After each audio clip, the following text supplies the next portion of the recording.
அன்பு நேயர்கள் அனைவருக்கும் அன்பார்ந்த வணக்கங்கள். நான் உங்கள் வாழ்க வளமுடன் ஜோதிடர் ஸ்ரீ குரு சுந்தர வடிவேல். இப்போ பார்த்தீங்கன்னா குரோதி வருடத்தின் 2024 மார்கழி மாத பலாபலன்கள் எப்படி இருக்குது, ஒவ்வொரு ராசிக்கும் எப்படி இருக்கும், என்ன செய்யலாம், என்ன செய்யக்கூடாது, என்ன விதமான வழிபாடுகள் உகந்ததாக இருக்கும், நட்சத்திர பலன்கள்லாம் எப்படி இருக்குது அப்படிங்கிறதை பற்றி ஒரு விரிவான தெளிவான பலன்களை பார்க்க போகிறோம். பொது பலனா நம்ம பார்க்க போகிறோம். அந்த வகையில் இப்போ மார்கழி மாதம் அப்படிங்கிறது பார்த்தீங்கன்னாக்க காலச்சக்கரத்தின் 9ஆம் இடத்துல சூரிய பகவான் சஞ்சரிக்கிற காலம்தான் மார்கழி மாதத்தின் தொடக்க நாளாகவே ஆரம்பிக்குது. அந்த வகையில் பார்க்கையில் மார்கழி மாதத்துக்குன்னே நிறைய சிறப்புகள் உண்டு. மார்கழி அப்படின்னாலே பார்த்தீங்கன்னா தெய்வீக மாதம், புனித மாதம், கோவில் சார்ந்த விஷயங்கள், ஆலயம் சார்ந்த விஷயங்களை, இறை வழிபாட்டு சார்ந்த விஷயங்களை கடைபிடிக்கக்கூடிய ஒரு மாதமாக இந்த மாதம் நமக்கு தொன்று தொட்டு வந்துகிட்டு இருக்கு. அந்த வகையில் இப்போ மார்கழி மாதத்தில் வேறென்ன விசேஷ தினங்கள் இருக்குது அப்படிங்கிறதை பற்றி பார்க்கலாம்.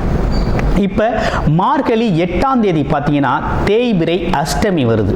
தேய்பிறை அஷ்டமி அப்படிங்கிறது பார்த்தீங்கன்னா நம்மளுடைய கஷ்டங்கள் தீர்றது அப்படிங்கிற ஒரு விஷயம். அதாவது கடன் பிரச்சனை, நோய் பிரச்சனை, இப்படிப்பட்ட பிரச்சனைகளுக்கு காலபைரவர் வழிபாடு செய்கிறது அப்படிங்கிறது அந்த நாள் உகந்த நாளாக இருக்குது. அடுத்து இரண்டாவதாக பார்த்தோம்னாக்க மார்கழி 15ஆம் தேதி பார்த்தீங்கன்னா அமாவாசை திதி வருது.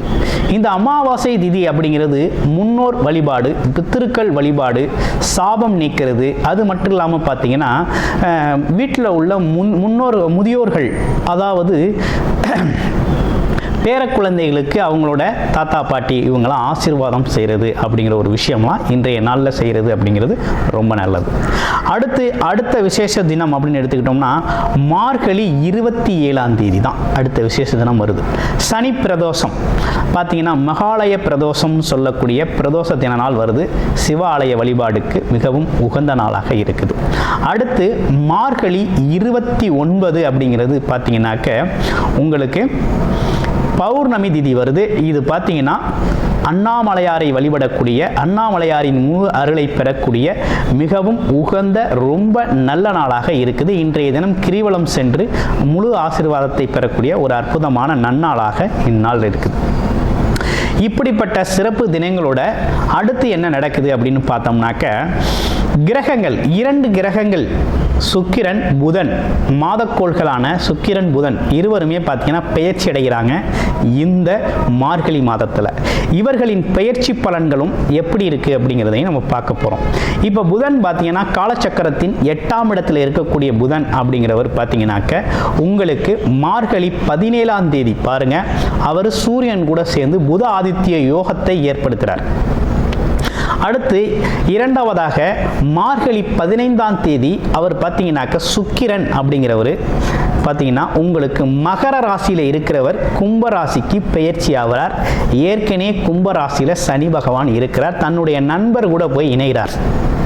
ஸோ இந்த இணைவால் என்ன மாதிரி பலன்கள் இருக்கும் அப்படிங்கிறதை பற்றி, அப்போ கிரகங்கள் இப்போ ஸ்தானபலம் பெற்ற இடங்களும் பெயர்ச்சி பலன்களும் எப்படி இருக்குது, பார்வை பலன்கள் எப்படி இருக்கும் அப்படிங்கிறதை பற்றி விரிவாகவும் தெளிவாகவும் நட்சத்திர பலன்களோடு நம்ம பார்க்க போகிறோம்.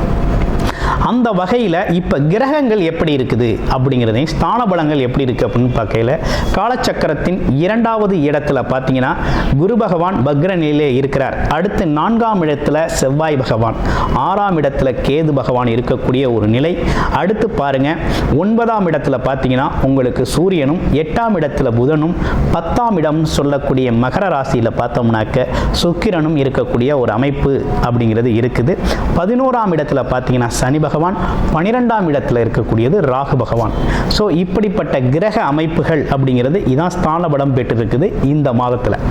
ஸோ இந்த கிரக ஸ்தான பலங்கள் பெற்ற இடங்களும் கிரக பெயர்ச்சிகளும் என்ன விதமான பலன்களை உங்களுக்கு கொடுக்க போகுதுங்கிறத விரிவாக நட்சத்திர பலன்களோட இப்போ உங்களுடைய ராசிக்கு எப்படி இருக்கும், என்ன செய்யலாம், என்ன செய்யக்கூடாது, என்ன விதமான வழிபாடுகள் உகந்ததாக இருக்கும் அப்படிங்கிறதை பற்றி முழுமையாக நட்சத்திர பலன்களோட பார்க்க போகிறோம். கடைசி மட்டும் உங்களோட ராசிக்கு எப்படி இருக்கும் அப்படிங்கிறத பார்த்து தெரிஞ்சுக்கங்க.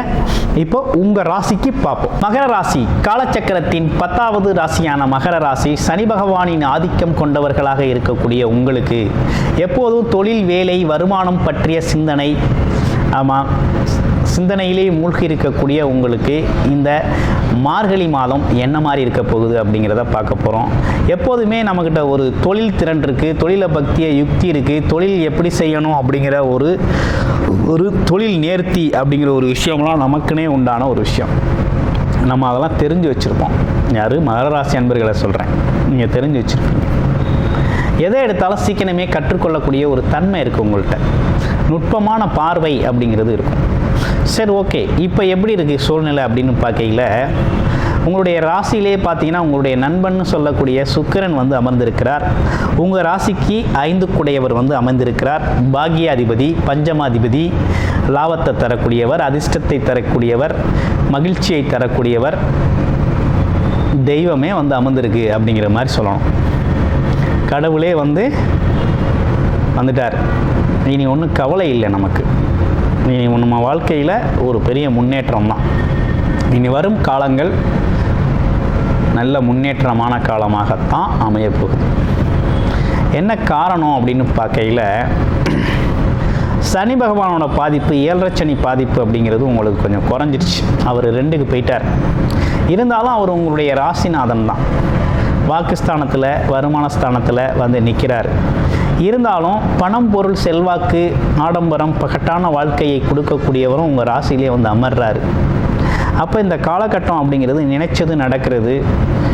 ஆமாம், குடும்பத்தின் தேவையை நிறைவேற்றுறது, குலதெய்வம் கோயிலுக்கு போயிட்டு வர்றது, குழந்தைகளோட தேவைகளை நிறைவேற்றுறது, ஆமாம், நீண்ட நாள் ஆசைப்பட்ட வீட்டு உபயோகப் பொருட்களை வாங்குறது, இப்படிப்பட்ட விஷயங்கள்லாம் ரொம்ப சிறப்பாக நடக்கப் போகுது. அதே போல் வரவேண்டிய பணம் வர்றது, ஆமாம், எதிர்பார்த்த விஷயம் நடக்கிறது, இப்படிப்பட்ட விஷயங்கள்லாம் நடக்கக்கூடிய ஒரு நல்ல சூழ்நிலை அமைஞ்சிருக்குது. அடுத்து வேற என்ன சிறப்புகள் இருக்குது அப்படின்னு பார்க்கையில், இந்த காலகட்டத்தை பொறுத்த வகையில் மகர ராசியில் பிறந்தவங்களுக்கு வெளிநாடு போகணும்னு சிந்திச்சுக்கிட்டு இருக்கவங்களுக்கு ஒரு நல்ல வாய்ப்பு அமைஞ்சிருக்கு. ஏன்னா சூரியனும் புதனும் இணைந்து 12ஆம் இடத்துல வந்து இணைவு பெற்றிருக்கிறாங்க. திடீர்னு வெளிநாடு போகக்கூடிய வாய்ப்புகள், திடீர்னு வெளியூர் போகக்கூடிய வாய்ப்புகள், வெளியில் வேலை கிடைக்கிறது, தொழில் அமைகிறது அப்படிங்கிற ஒரு விஷயம்லாம் அந்த காலகட்டத்தில் அது சார்ந்த தகவல்களோட பயணம் செய்யக்கூடிய அமைப்புகள்லாம் சில பேருக்கு ஏற்படுது. உங்களுடைய சுய ஜாதகம் எப்படி இருக்குது அப்படிங்கிறத பாருங்கள். இப்போ உங்களோட ராசியில் இருக்கக்கூடிய நட்சத்திரங்களுக்கு என்ன பண்ணணும்னு பார்க்க போகிறோம். உத்திராடம் நட்சத்திரம் பொது காரியங்களை செயல்படுத்தக்கூடியவர். வீட்டில் அவரோட நண்பர்களில் சுபகாரிய நிகழ்வுகளில் முன்னின்று நடத்தக்கூடியவராக இவர் இருக்கிறார். மரியாதை, மதிப்பு, மரியாதை எதிர்பார்க்கக்கூடியவர். நேர்த்தியாக நடந்து கொள்ளக்கூடிய ஒரு தன்மை உண்டு வருது. சரி, இவர் என்ன மாதிரி விஷயத்தை எதிர்பார்க்குறாரு? இப்போ என்ன நடக்கும் அப்படின்னு பார்க்கையில், இவங்களை பொறுத்த வகையில் பார்த்தீங்கன்னா பயணங்கள் சார்ந்த விஷயத்தில் நல்ல லாபம் இருக்குது. ஏதோ ஒரு தகவல், அந்த தகவலுக்காக பயணம் போனாங்க அப்படின்னா தனலாபம் உருவாகக்கூடிய ஒரு அமைப்பு அப்படிங்கிறது உருவாகுது. ஆமாம், அப்பா, அதே போல் இளைய சகோதர சகோதரி உறவுகள் மூலமாக உதவிகள் கிடைக்கக்கூடிய காலகட்டம். அடுத்து பாருங்க, திருவோண நட்சத்திரம் நல்ல குணம், லட்சிய நோக்கத்துக்காக வாழ்கிறது, சிக்கனவாதி, அதே போல் மகிழ்ச்சியாக இருக்கிறது, மற்றவங்கள மகிழ்ச்சியாக வச்சுக்கணும்னு நினைக்கிறது, மன உறுதியோடு இருக்கிறது, தர்ம சிந்தனை அப்படிங்கிற ஒரு விஷயத்தை எப்போதுமே ஃபாலோ பண்ணுறது, தர்ம காரியத்தை.